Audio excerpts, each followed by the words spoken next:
student wants justice after she was gunned down Wednesday night for no reason. Savannah Mathis was shot as she was riding in a car at Gray Street and North Delaware Avenue, 2 blocks from Julian B. Lane Park. Her passenger was wounded but survived. Fox 13's Evan Axelbank is live in Tampa now with what her family is saying. Evan.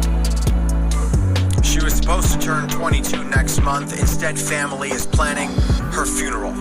Take a look. Savannah Mathis. She was a nursing student at HCC and a graduate of Plant High School with a 5.0 GPA. Her mother says she was driving Wednesday night just after 8 o'clock when someone began shooting. The car was riddled with bullets and crashed afterwards.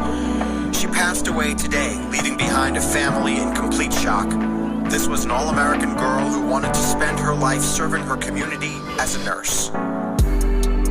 My daughters was everything to me, and for someone to take a 21-year-old life for no apparent reason and gun her down in her car is just not right. So I'm asking the public, anybody, if you know something, please come forward. Her heart, her soul. This girl loved anybody she came in contact with. Kids, adults, elderly people, they loved her. There's just something about that light that shined inside of her. I'm telling Tampa, put the gun down. I'd rather you threw rocks at my kid or something like that. You did not have to gun her down like that. She was no potential threat to y'all, nothing.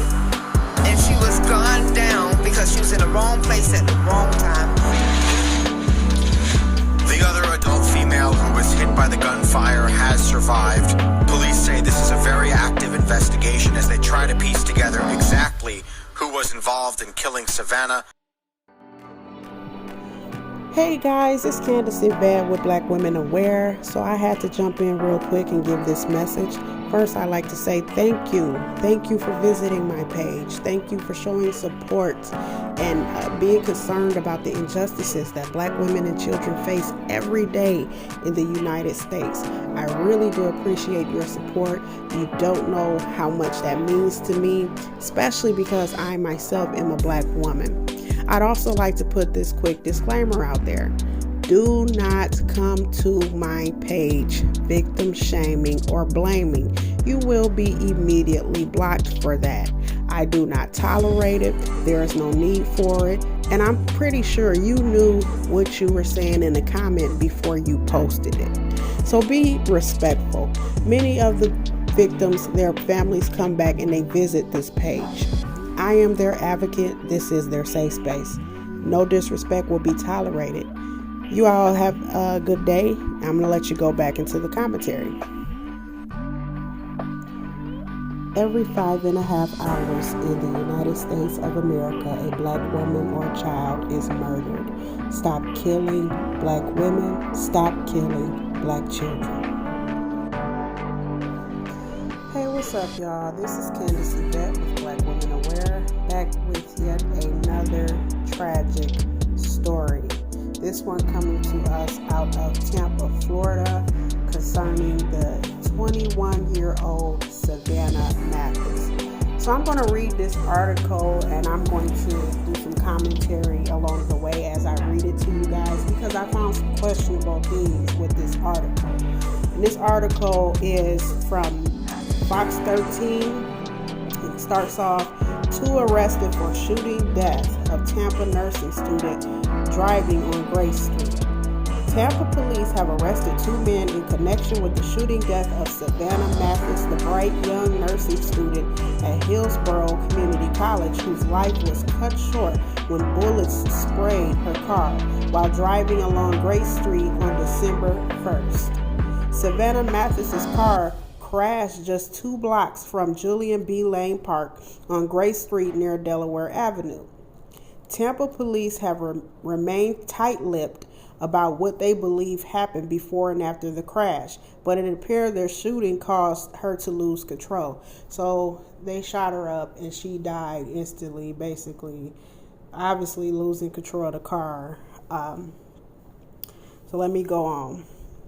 According to the arrest document for one of the suspects, Mathis and her passenger, she was riding with another person in the car, you guys. So Mathis and her passenger, who was injured but survived the ordeal, may have been fired upon before and after the crash. So basically what they're saying is they start shooting at these young ladies before they crashed, obviously, but shot as well after the car crashed. That being said, these two, I'm trying my best not to cuss, y'all. These two idiots were trying to make sure that these young ladies died. That's what they were trying to do by shooting at the car after the crash. This just wasn't some random thing. Because it says they were shooting at the car after the car crashed, it makes me think that this wasn't some random thing. You're not saying Savannah was involved with something, because from what I read up on her, it doesn't seem like she was involved with something. It just seems like she was at the wrong place at the wrong time, and I'm going to be discussing that as well. But let me continue on first. The document says a witness reported hearing gunshots and came outside to see what was going on. The witness told officers just as he walked outside, he saw Savannah's car hit the wall just south of the intersection of Gray Street and Delaware Avenue. The witness said he then spotted two men leaving the alleyway across the street from Savannah's car. Okay. Right after the crash, one of the men fired 6 shots at the crashed vehicle. The witness told the officers he saw the flash of the gun's muzzle. When the police arrived, they saw a man walk out of the alleyway. That man was 29-year-old Alfonso Evans, who was carrying a gun that was later determined to be the similar kind of weapon used to shoot at Mathis's car, according to the arrest document. Evans was arrested that night and charged with throwing a deadly missile into a vehicle. He was released on bond a short time later. Okay, y'all, who in the fuck? How do you get a bond for, and it literally says this in the article. It says Evans was arrested that night and charged with throwing a deadly missile into a vehicle. Now, I understand they're probably referring to the bullets from the gun, but still, bullets kill. We all know that. Bullets kill, and bullets ain't got no names written on them. So how the fuck you shoot at somebody? Somebody is dead behind this. You know what I'm saying? Not just anybody, but Savannah had a 5.0 GPA. Savannah was very, very intelligent. She had a very bright future in front of her.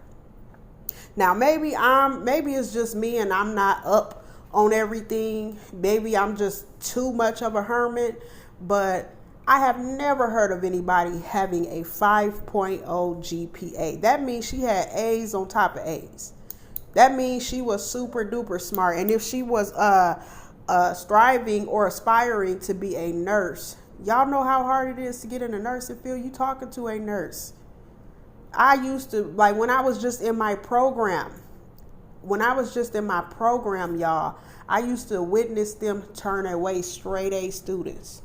It is very hard to get in a nursing program.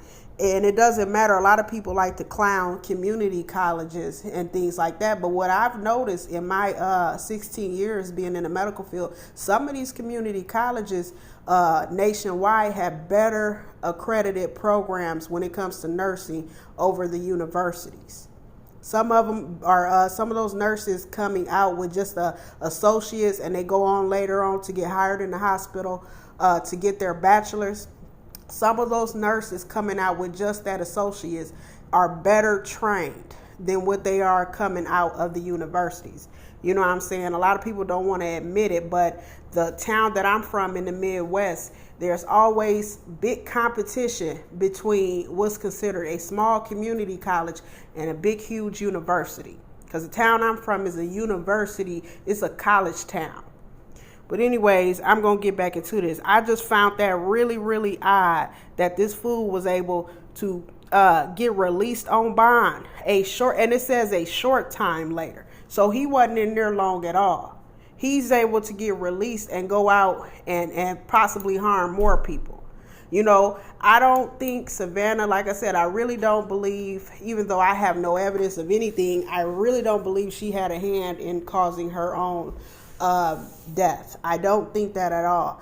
I'm not really trying to blame anything on the friend, but it makes me question, because if somebody's shooting at you and you're just caught in the midst of the gunfire and you're not their target or whatever, but they come and they double back to shoot at you again after the car has crashed, that tells me two things. Either they was targeting somebody in that car, one, or two, something had went down in that area, and these was the type of little niggas who was probably trying to make sure they left no witnesses alive. But they stupid, because it was a witness, and the witness seen this dummy walk out the alleyway with the gun. You know what I mean? So you couldn't have been that smart. And it don't say nowhere in the article where it says the criminal or the suspect was covered up, like his face was covered up. So these was stupid dudes. You know what I mean? Stupid. Anyways, I'm going to continue on. Nearly 20 days later, police announced the arrest of another man, 20-year-old Vacarvi Scott, in connection with Savannah's death. Scott has been charged with shooting into a vehicle, aggravated assault with a deadly weapon, and second-degree murder with a firearm. Sorry, y'all, I burped. TPD, aka Tampa Police Department, said the arrests were made with the help of U.S. Marshals and additional charges are pending. The investigation was ongoing, and anyone who would like to report a tip or remain anonymous may call Crime Stoppers at 1-800-873-TIPS. So basically, they got the people they were looking for. They're just trying to find out why exactly this happened.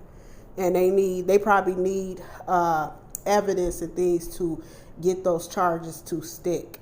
Now, the family and friends of Savannah Mathis did have a candlelight vigil on December 3rd, and they had that vigil on West Grace Street and North Delaware Street. And I was able to capture some of the visual.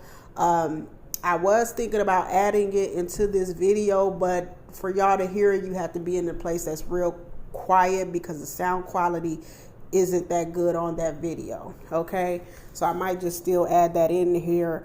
Savannah and her family also owned and ran their own family-owned business called BJ's Alabama Barbecue, and that's been in their family for over 50 years. Savannah was going to community college, and she was also working at that business. I don't know if she's working part-time or full-time. That's neither here nor there. Her mother, Lamaria Smith, is a co-owner of that business today. And they also have a GoFundMe set up, which I am going to put in the description box of this video. They've already had her home going, but still, if you can donate anything to this family, donate, please donate. I'm going to continue on reading. After learning 2 men were arrested for her daughter's killing, Smith says she wasn't sure how to feel. I have mixed emotions, and the reason I say that is, at the end of the day, a mother lost her child as well as I lost mine, Smith told Fox 13 News. The hardest thing about it, I wanted to be happy, but at the end of the day, it's not going to bring my daughter back. Now, hold up, wait a minute. Let me put some candy in it. Now, I have the utmost respect for the families of the victims, black female victims, black women, black children. I have the utmost respect that oftentimes those families will come on Black Women Aware, and they will share their comments and their thoughts, and they're more than welcome to. And I understand that Miss Lamaria Smith is grieving. This got to be a hard loss, because her daughter, I'm sorry, y'all, but I'm just going to be honest. Her daughter was not no average Mary. I was going to say average Joe, but she wasn't a Joe. She was a woman, so she wasn't no average Mary. This woman was intelligent. I have never heard of somebody having a 5.0. That means if she would have made it into the university to get her nursing or doctorates, go for that MD, this little lady was going to be popping. She was going to be killing the game. You know what I mean? Hands down. So I understand from a mother's point of view that Mrs. Smith is probably grieving, but I feel like the only one who lost a child in this situation is herself, Mrs. Smith, because these other two fools, even though we probably see it like, hey, they getting locked away for the rest of their life, ma'am, they chose that. You know what I'm saying? They chose that. It's almost like saying, let's feel sorry for people who, I can't feel sorry for nobody who chooses something for their life. They had a lot of time to put down them weapons and think about what they were doing. And they did not. They did something foolish. And now the only thing that is happening to them is they're paying for those actions. There's consequences to every action. That's all that's happening to them. And I'm sorry. I don't have any sympathy for them. I don't have any sympathy for them. Eventually, one day I have to forgive. And I know with some black people, especially black women in our community, we have this huge thing with forgiveness and nobody wants to forgive anymore. Let me explain something to y'all real quick. Forgiveness has nothing to do with kissing ass. It has nothing to do with giving your enemies something. Forgiveness basically means I'm not going to harm myself by holding a grudge. I'm not going to allow myself to be bitter by holding a grudge. What y'all referring to when y'all see cases like, for example, Botham Jean and even Miss Smith, and what she said, she is having empathy for her murderers. Her daughter's murderer's mother by saying, hey, I'm not the only one who lost my child. She lost her child too. She was having empathy. But what y'all be seeing in these cases, like, for example, like the one I mentioned, Botham Jean, that guy who was murdered by that police officer in Texas, and she thought he was in the wrong apartment and all, and the family of Botham Jean, they so-called forgave her and wanted her to be left off the hook. Y'all seen three different things going on in that case. A lot of people, I'm surprised, do not know the difference between forgiveness, mercy, and grace. Forgiveness is not me giving or taking anything from you. Forgiveness is basically me saying, I'm not going to allow myself to become bitter and altered and tarnished by what you did to me. I'm going to continue on the path that I was on. I'm going to continue to enjoy my life. You thought you had one, but you didn't. That's all forgiveness is. Mercy is like, for example, somebody coming in and rob your house, right? Say they come in and rob your house. You catch them and call the police on them. But when the police get there, you like, you know what? Y'all can go on and drop the charges. You know, I'm going to let him go. He can go. That's mercy. Mercy is when you withhold something that somebody is deserving of and you say, don't do it, I'm going to let them go. That's showing mercy. You know what I'm saying? In my walk with God, you know what I mean? I don't like to refer to myself as a Christian because when y'all think about Christians, y'all think about these people who just believe in God and don't do God's will for their lives. That's who y'all thinking of. You know what I mean? A real on fire, hot person. A person who is on fire for God, they're doing the will of God for their life. And you're going to know the difference when you see this person because they're very, very peculiar people. They're not churchy. They don't go and wear the fruit hats. Everything about this person is different. Their aura, everything about them is going to be in the light. You're going to see the light on them if you have a spiritual eye. They're very, very peculiar people. But anyways, yeah, so mercy, if I was to refer it to my God and the faith that I believe in, mercy is basically like God saying, hey, even though you sinned and you deserve hell for your sins, I'm not going to send you there. I'm going to have mercy on you. I'm not going to give you what you deserve. Grace, if we refer back to my example with the robber, grace is saying, hey, yeah, you tried to rob my house and everything, but whatever you taking, like if it was my car or something, go on, you can have it. You can have the car, come back, I'm going to write the car off, let me get the title, I'm going to put it in your name. That's grace. Grace is giving you something you do not deserve.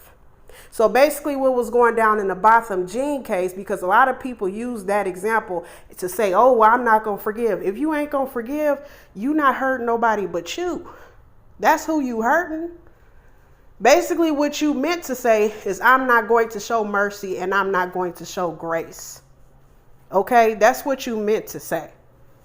And God don't even refer us. He don't require us to like show mercy or grace to our enemies. The Bible literally says do three things towards your enemies: forgive them, love them, and pray for them. You don't have to show them mercy and grace. That means if somebody came up in my house right now, God forbid, but if they came up in my house right now, tried to rob me, that means I ain't got to have no mercy. If I want to press charges, I can sit up there while the cops putting their hand behind their back and tell them to their face, yeah, sir, I forgive you, but I'm still going to press these charges. I'm still going to press these here charges. I'm going to let you have what you deserve. Y'all feel me? So it irritates me when people say, oh, I ain't gonna forgive. Stupid, you ain't hurt nobody but you. And it be them same ones who have all this stuff up against God. And when they say that thing about forgiveness, that let me know off top, they don't even understand who God really is. They've been listening too long to lukewarm Christians. You know what I'm saying? And y'all can say whatever y'all want about me. Oh, well, Candace, you cuss. I know I cuss. God know I cuss. What's the difference? Like, do you want me to keep it honest with you, or do you want me to lie to you about who I am? You don't ever have to go out and ask somebody about what I do or search for anything I do, because I'm going to tell you who I am. I don't have no shame in who I am. I know eventually I have to stop cussing. I pray about it every day. But y'all don't have a problem with people like me. Y'all have a problem with the people who talk one way and they walk another way. But anyways, because I didn't mean to go off all into that, and the reason why I got on it is because as I was looking this case up and on different news media sites, it was people mad at this mother and attacking this mother because she chose to have empathy towards somebody else. And they, oh, was she trying to protect them and everything? No, she's just having empathy. She's just having empathy. She didn't go as far as Botham Jean's family and say, oh, don't press no charges and nothing like that. No, I haven't seen now anybody connected to this woman say that. Everybody who's connected to this woman has said, we glad they got their asses. So they not having no mercy and grace on them. They probably forgave them, but they not having no mercy and grace on them. I understand people are angry about what happened to Savannah. I'm angry about it because, like I keep saying, like when I was reading her story, I've never heard of anybody who had a 5.0 GPA. I've never heard of that. So that girl must have been some genius walking the earth. And she had the perfect attitude to go right along with it. You know what I mean? Perfect work ethic, positive, funny. You know what I mean?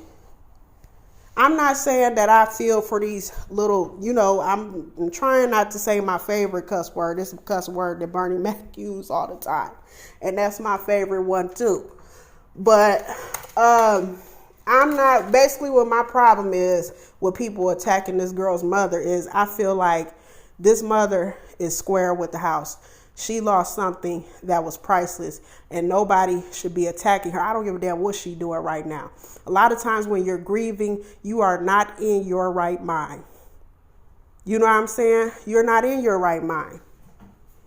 You are not in your right mind a lot of times. Y'all know it's people that has done crazy shit when they grieving and they lost somebody.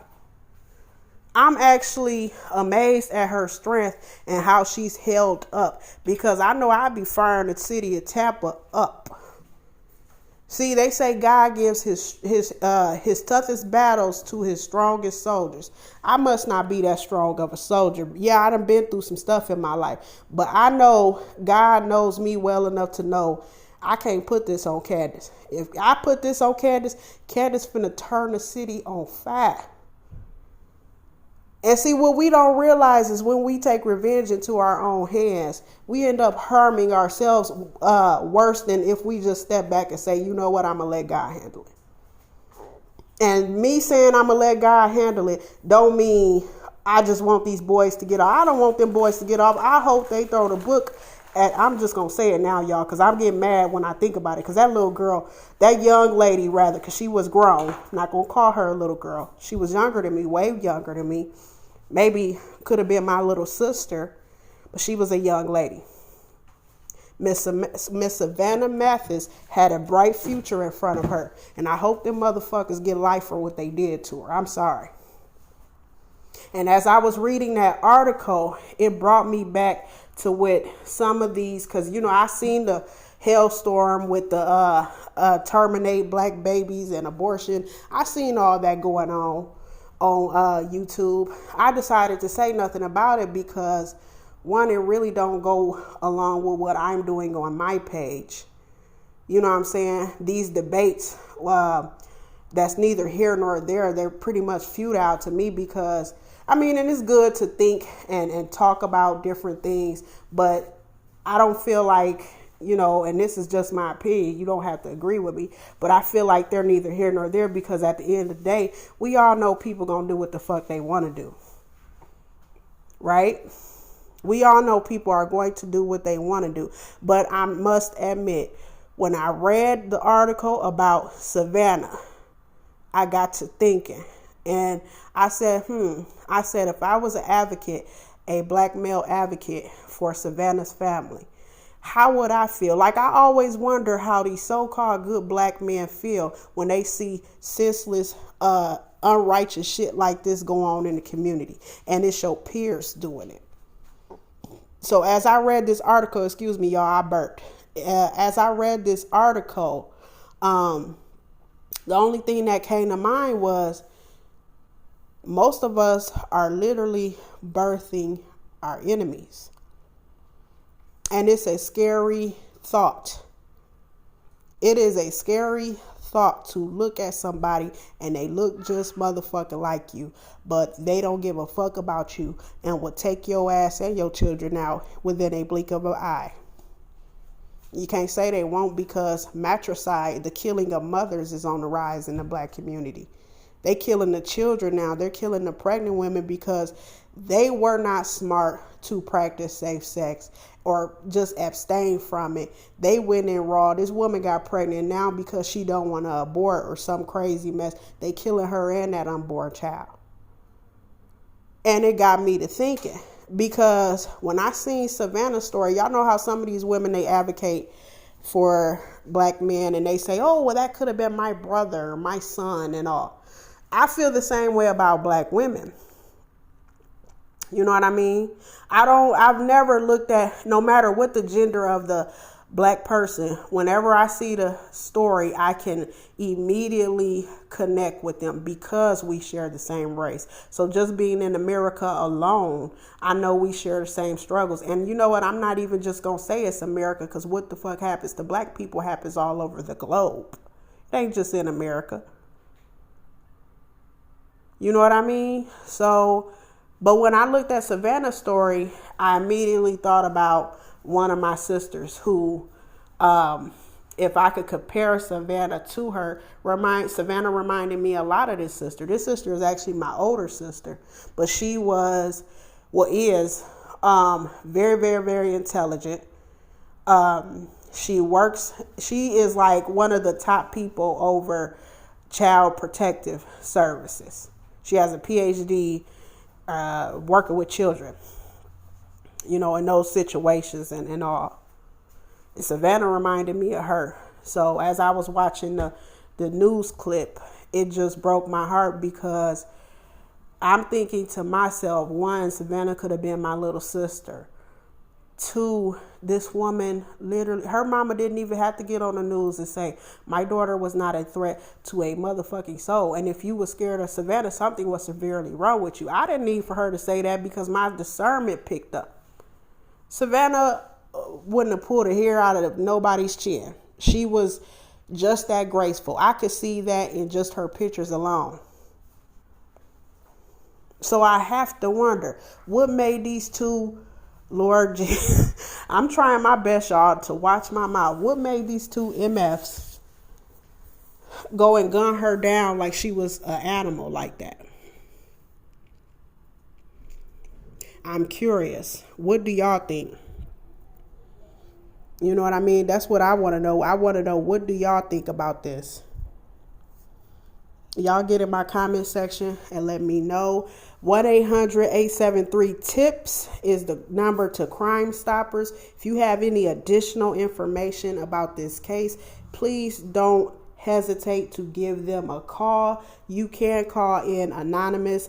The GoFundMe link for Miss Savannah Mathis's family's GoFundMe account will be in my description box.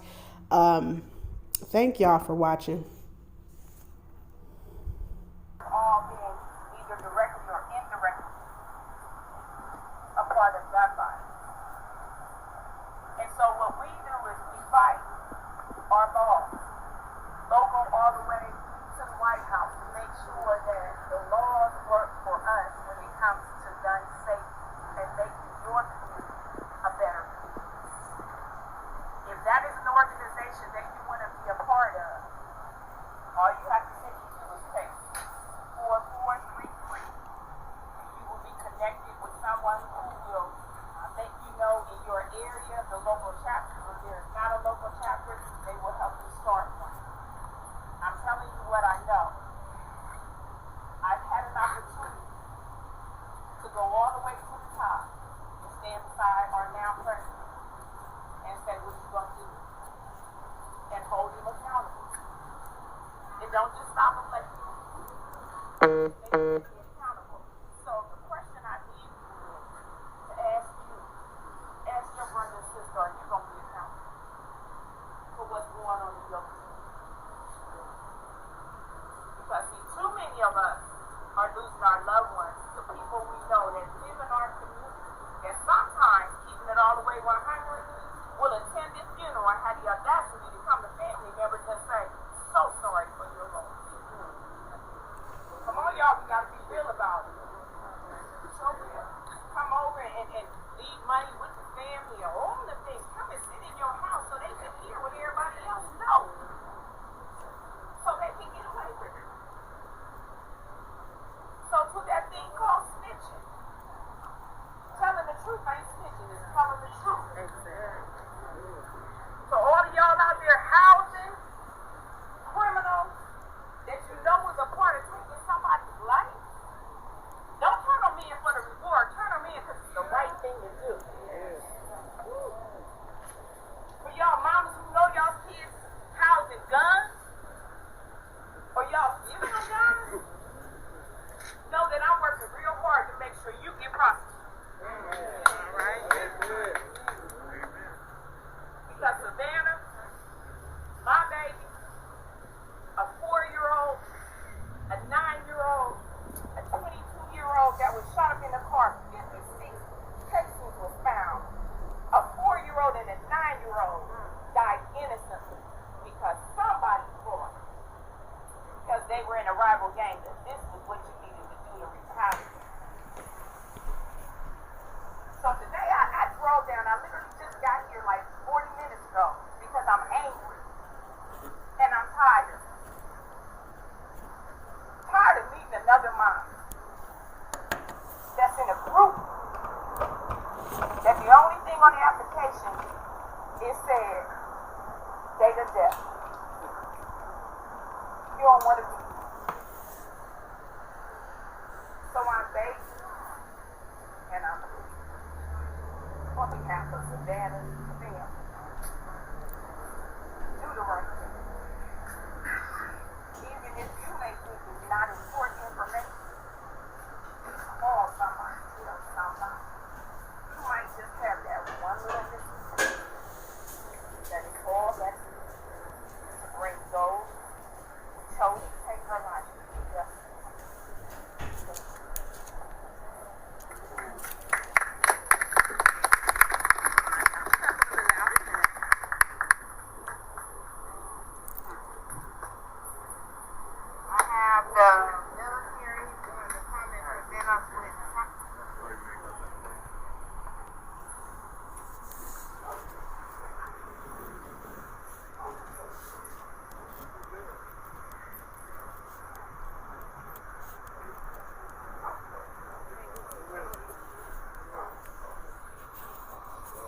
Good afternoon, everybody. Good afternoon. Good evening.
like it's our life anymore.